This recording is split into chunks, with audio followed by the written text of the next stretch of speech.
It's Bev again with another video, and I'm going to talk about training splits today. Why am I wearing this hat with the Texas logo? Well, I have to say I saw some pretty funny videos on YouTube about Texans dealing with that snow. And you know, when you live in Canada, we've got snow tires and everything. We can cope with ice and snow, no problem.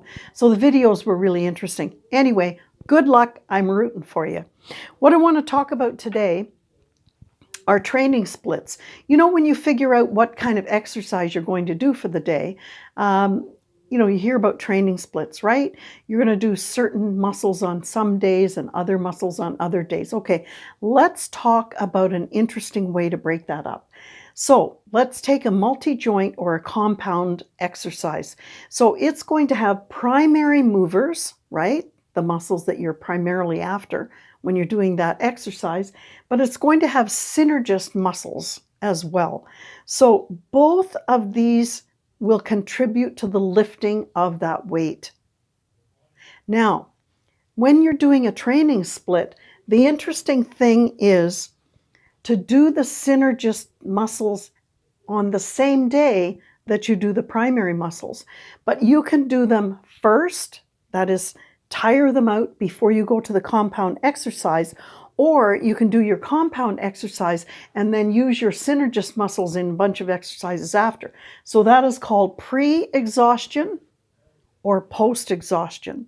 And so you're going to kill those synergist muscles one way or the other. I prefer post-exhaustion, but you can do it either way. So before I go on to some examples, let me just talk about, and I've done a video on this, all exercises in the gym will involve 4 types of muscles, okay? Agonist muscles or primary muscles, the ones you're after when you're doing the exercise, right? And they are involved majorly in the contraction or shortening of that muscle. Then you have antagonist or secondary muscles, and they do the opposite. So for example, in a bicep curl, the agonist muscle or the primary mover is for the contraction is the bicep, and the opposite mover is the tricep. So when the bicep is contracting or shortening, the tricep on the back is doing the opposite. So when the bicep shortens, the tricep lengthens.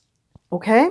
The synergist muscle for a bicep curl, for example, is going to help with the contraction. And an example is, as I say for the curl, is the brachialis is a synergist for a bicep curl. It sits under the bicep. It's going to help you move that weight. And the stabilizer muscles, well, with balance, right? You've got your abs, your core, all that kind of stuff. So I'm going to give you some examples of training splits that I use. Okay, so if I'm doing squats, a synergist muscle involved in there are my calves. So I'm going to either pre-exhaust or post-exhaust my calves on the same day that I'm doing squats. Similarly for deadlifts, I'm going to throw my traps in there. And if I'm doing any pushing or pressing, okay, I'm going to do my triceps that day, or I might do my delts as well. So I know it's just the anterior delts when you're pushing, but I may put all my shoulders on the same day that I'm pushing, okay? Because then I'm going to really exhaust them. Similarly with a pull or a row, I'm going to do biceps, okay? Because biceps are synergistic muscles. So what I'm saying is you have to use these when you're doing these movements. So you may as well exhaust them and, much more. Why put them on a different day? You may as well just kill them that day, okay?